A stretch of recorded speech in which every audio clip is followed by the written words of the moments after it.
Hello, welcome back. How do we solve this exponential equation? Actually, we want to find the value of x. So, solution. So, let's just cross multiply. We cross multiply. 3 times 5 equals 10 times 4 raised to power x minus 4 raised to power minus x. So, 3 times 5 gives 15. So, 10 times 4 raised to power x minus 10 times 4 raised to power negative x. But we know that 4 raised to power minus x is the same thing as 1 over 4 raised to power x. So we should have this in mind.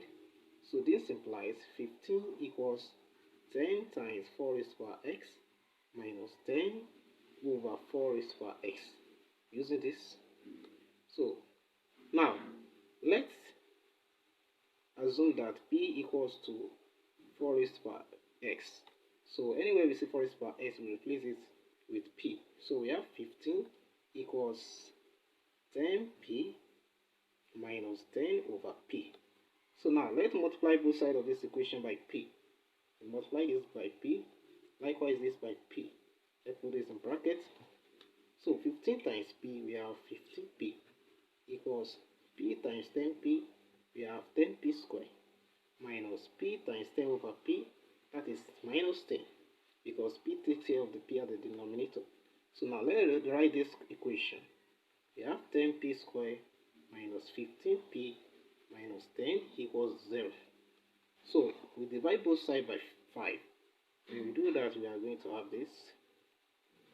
So 10 over 5, that is just 2p squared, minus 15 over 5, that is just minus 3p, minus 10 over 5, that is minus 2, equals to 0. So we can now factorize this quadratic equation. So we are going to have 2p squared minus 4p plus p minus 2 equals 0. So this implies 2p is common here. So we pull it out. We have 2p into p minus 2 plus 1 is common here. We have 1 into p minus 2 equals 0. So this implies 2p plus 1 times p minus 2 equals 0. This also implies that 2p plus 1 equals 0 or p minus 2 equals 0. So we have, from this guy, we have p equals to negative half or p equals to 2. So don't forget that this is our assumption. Let p to be equals to 4 raised to power x. So in this case, when p equals to 2, so when p equals to 2, we just plug it here. So we have 2 equals to 4 raised to power x.